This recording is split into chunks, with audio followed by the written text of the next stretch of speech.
तो नमस्कार, आदाब, सत श्री अकाल। मैं हूं अरुण और आप देख रहे हैं न्यूज एक्स हिंदी। आज की जो सच्ची घटना मैं आपको सुना रहा हूं, ये घटना है मध्य प्रदेश के ग्वालियर में। एक इलाका लगता है टाटीपुर, और इसी टाटीपुर इलाके में एक जगह है तृप्ति नगर, और इसी तृप्ति नगर में एक परिवार रहा करता था। परिवार के जो मुखिया थे उनकी उम्र लगभग 58 साल थी, और पेशे से ये कलेक्टेड में एक क्लर्क थे, यानी कि सरकारी नौकरी थी और पैसा भी अच्छा खासा था। इस वजह से पूरे इलाके में इनका नाम था, इनका रुतबा था। 2 मंजिला आलीशान बढ़िया मकान बना हुआ था, लाखों के फर्नीचर लगे हुए थे। इनके परिवार में इनकी 2 बेटी थी। एक बेटी का नाम था कृतिका दुबे, और एक बेटी की उम्र 17 साल है, इसलिए हम उसका नाम नहीं ले सकते। एक बेटा था जिसकी उम्र 12 साल थी, और इनकी पत्नी का नाम था भारती। जो इनकी लड़की थी कृतिका दुबे, वो बेटे और बेटी से बड़ी थी, तो पहले उसकी शादी फिक्स की।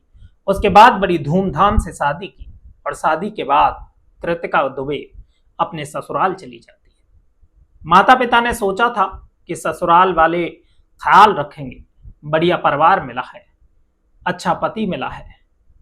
लेकिन कृतिका दुबे के साथ ससुराल में माता पिता की सोच से बिल्कुल अलग घटना घटती है।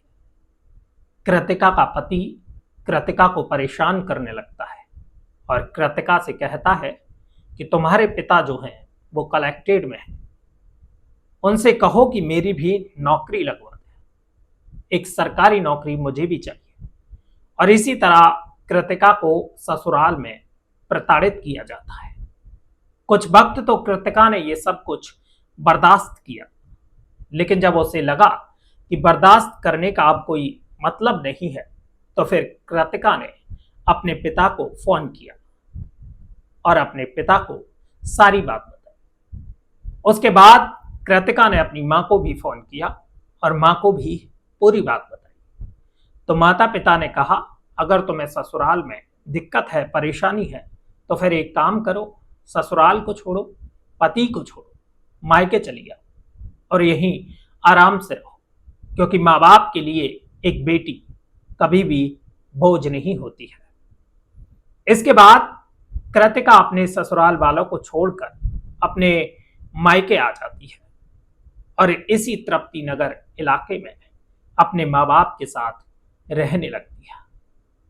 अब पूरा परिवार बिल्कुल ठीक तरीके से रह रहा था। सारे परिवार के लोग खुश थे। इधर 58 साल की पिता की उम्र थी, 2 साल उनके रिटायरमेंट में बचे थे।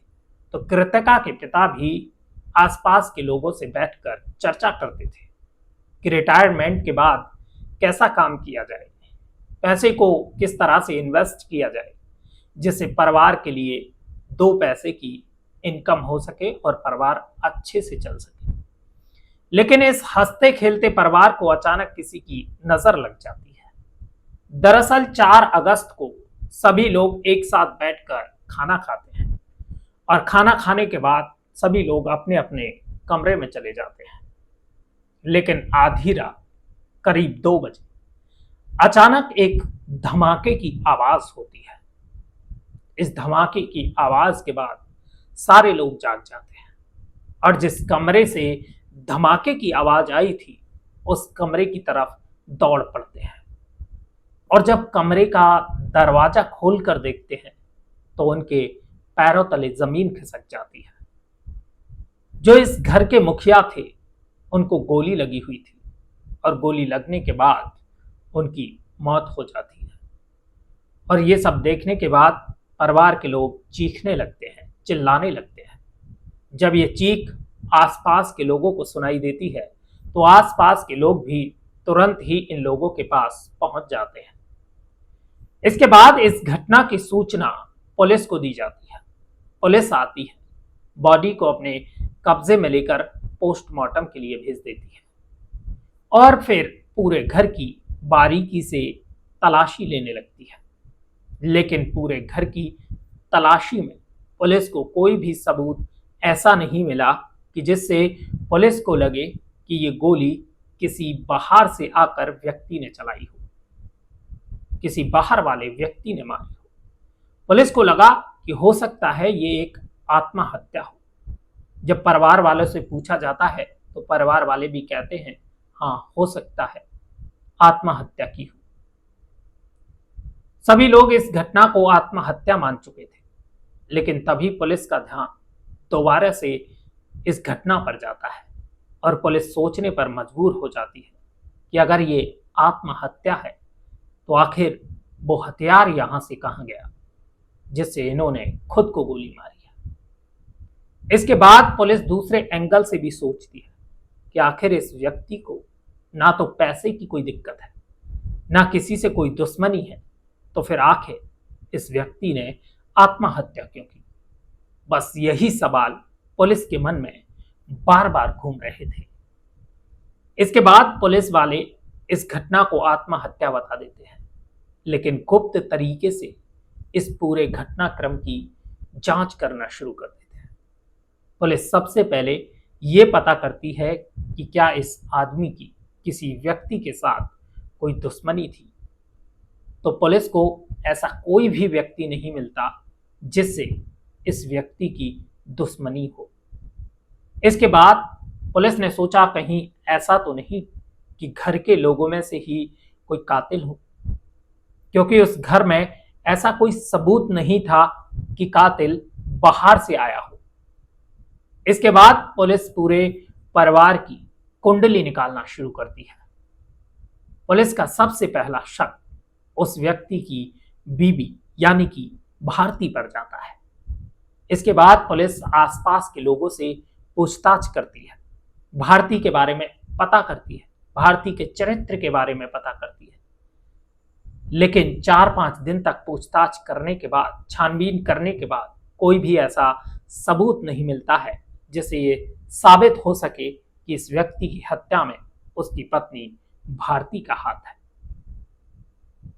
इसके बाद पुलिस का शक इस व्यक्ति की बेटी कृतिका पर जाता है। पुलिस ने सोचा कि हो सकता है इसने प्रॉपर्टी के लिए अपने पिता की हत्या की हो।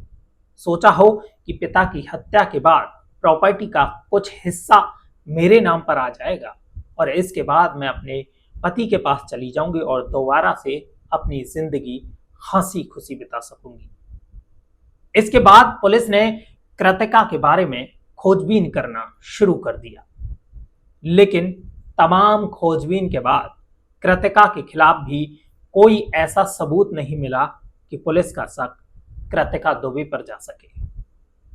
कृतिका ने अपने पिता की हत्या की हो ऐसा पुलिस को कोई भी सबूत नहीं मिला। इसके बाद पुलिस का शक उस व्यक्ति की छोटी बेटी पर जाता है। उसकी उम्र महज 17 साल थी। इसके बाद पुलिस छोटी बेटी के बारे में भी सभी से पूछताछ करती है और जब पूछताछ करते करते पुलिस उसके स्कूल पहुंच जाती है तो स्कूल में उसके सभी दोस्तों से पूछताछ की जाती है, लेकिन सभी दोस्त मना कर देते हैं कि वो कभी अपने पिता के बारे में ऐसा कुछ बोलती नहीं थी, कभी उसने ऐसा कुछ बताया नहीं था जिससे ये साबित हो। लेकिन उन्हीं दोस्तों में से एक लड़की ने बड़ी अजीब चीज बताई। उसने कहा कि एक लड़का है जिससे उसका अफेयर चल रहा था और इस अफेयर को लेकर उसके पिता को दिक्कत थी। जब पुलिस को ये बात पता चली तो पुलिस ने सोचा हो सकता है इस अफेयर की वजह से ही बेटी ने अपने पिता की हत्या की हो या किसी से हत्या करवाई हो। अब पुलिस उस लड़के के पास पहुंचती है और उस लड़के से पूछताछ करती है तो लड़का पुलिस से कहता है कि हाँ, मेरा उसके साथ अफेयर था और अब भी है। इसके बाद पुलिस उस लड़के से पूछती है कि तुमने उसके पिता की हत्या क्यों कर दी?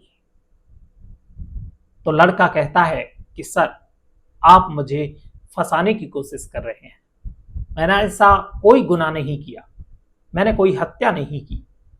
लेकिन पुलिस उस लड़के से बोलती है कि तुमने कत्ल किया है और इस कत्ल की तुम्हें सजा जरूर मिलेगी। हो सकता है फांसी हो या हो सकता है उम्र कैद हो।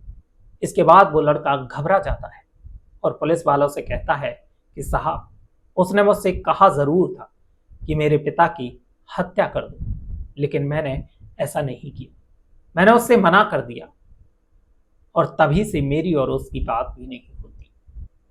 जब पुलिस ने तमाम तरीके के सवाल उस लड़के से किए तो पुलिस को भी लगा कि हाँ, लड़का सही बोल रहा है, लड़का क्रिमिनल नहीं है, इसने हत्या नहीं की है। इसके बाद पुलिस 17 साल की लड़की के मोबाइल को सर्वेलांस पर लगा देती है।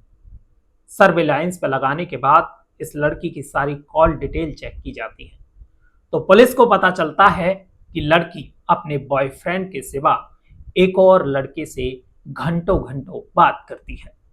उस लड़के का नाम था पुष्पेंद्र लोधी। अब पुलिस वालों का शक पुष्पेंद्र लोधी पर जाता है। इसके बाद पुलिस पुष्पेंद्र लोधी को उठाती है और पुष्पेंद्र लोधी से पूछताछ करती है। पहले तो पुष्पेंद्र लोधी पुलिस को घुमाता है, लेकिन जब पुलिस अपने तरीके से पूछताछ करती है तो पुष्पेंद्र लोधी तोते की तरह सारी सच्चाई बता देता है। इसके बाद पुलिस उस लड़की को भी गिरफ्तार कर लेती है और जब पुलिस लड़की से पूछताछ करती है उसके बाद जो कहानी निकलकर सामने आई वो हैरान कर देने वाली है। दरअसल ये जो 17 साल की लड़की थी, इसका अफेयर था करण से, और जब ये घर से स्कूल और ट्यूशन जाया करती थी तो अपनी क्लास बंक करके उस लड़के के साथ कभी पार्क में कभी मॉल में घूमा करती थी। लेकिन एक दिन लड़की के पिता अपने काम से घर वापस आ रहे थे, तभी पिता की नजर अपनी बेटी पर पड़ती है जो पार्क में टहल रही थी। तुरंत पिता ने अपनी गाड़ी रोकी और उस लड़की को और लड़की के बॉयफ्रेंड को पास बुलाया, पूछताछ की। इसके बाद पिता को लगा कि इन दोनों के बीच कुछ गलत चल रहा है, तो पिता ने दोनों को थप्पड़ मार दिया और आगे से मिलने से मना कर दिया। यह सिलसिला लगातार कई बार चलता रहा। कई बार वो लड़की अपने बॉयफ्रेंड के साथ पकड़ी गई। अब जब ये सब लगातार चलता रहा तो एक दिन ये लड़की सोचती है कि मेरा पिता मेरा स्कूल छुड़वा देगा, मेरा ट्यूशन छुड़वा देगा, मेरा फोन छीन लेगा और मैं करण से मिल भी नहीं पाऊंगी। इसके बाद ये लड़की अपने बॉयफ्रेंड करण के पास जाती है और उससे कहती है कि मेरे पिता ने तुम्हें थप्पड़ मारा था, तुम मेरे पिता को ही मार दो, क्योंकि अगर मेरा पिता जिंदा रहा तो मुझे तुमसे मिलने नहीं देगा, तुमसे बात करने नहीं देगा, और अगर ऐसा हुआ तो मैं जी नहीं पाऊंगी, मैं तुम्हारे बिना मर जाऊंगी। इसलिए अब सिर्फ एक ही ऑप्शन है कि तुम्हें मेरे पिता को मारना पड़ेगा। लेकिन कर्ण इस काम के लिए मना कर देता है, लेकिन लड़की के ऊपर तो खून सवार था अपने पिता की हत्या का, क्योंकि लड़की का पिता इस लड़की की अय्यासियों में रोड़ा बन रहा था। इसके बाद लड़की ने एक दूसरे लड़के से संपर्क किया। उस लड़के का नाम था पुष्पेंद्र लोधी। अब लगातार लड़की फोन पर पुष्पेंद्र लोधी से घंटों बात करती थी। कई दिनों तक ये सिलसिला चलता रहा और ये सिलसिला दोस्ती में आकर टिक जाता है। धीरे धीरे ये रिश्ता प्यार में बदल जाता है। अब लड़की को लगा कि लड़का पूरी तरह उसके काबू में है। उसके बाद लड़की पुष्पेंद्र लोधी से बोलती है कि तुम्हें मेरे पिता को मारना पड़ेगा, तभी मैं तुमसे अब बात कर पाऊंगी, क्योंकि मेरा पिता तुमसे बात नहीं करने देगा। लेकिन लड़का कहता है कि मैं तो पैसे लेकर मारता हूं, क्योंकि वो एक किलर था। अब लड़की के पास पैसे नहीं थे तो लड़की अपने जिस्म को आगे कर देती है। लड़की बोलती है कि तुम मेरे पिता को मार दो, उसके बाद तुम मेरे साथ जो करना चाहो, जब जब करना चाहो वो सब कर सकते हो, जब तुम कहोगे तब मैं तुम्हारे पास आ जाऊंगी। ये ऑफर पुष्पेंद्र लोधी को मिलता है तो पुष्पेंद्र लोधी हत्या करने के लिए तैयार हो जाता है। उसके बाद हत्या की पूरी प्लानिंग की जाती है और 4 तारीख को लड़की पुष्पेंद्र लोधी को अपने घर बुलाती है और अपने घर में छुपा लेती है। सारा दिन वो छुपा रहता है और दोनों रात होने का इंतजार करते हैं। शाम होती है, शाम को लोग खाना खाते हैं तो ये लड़की घर वालों के खाने में नींद की दवा मिला देती है।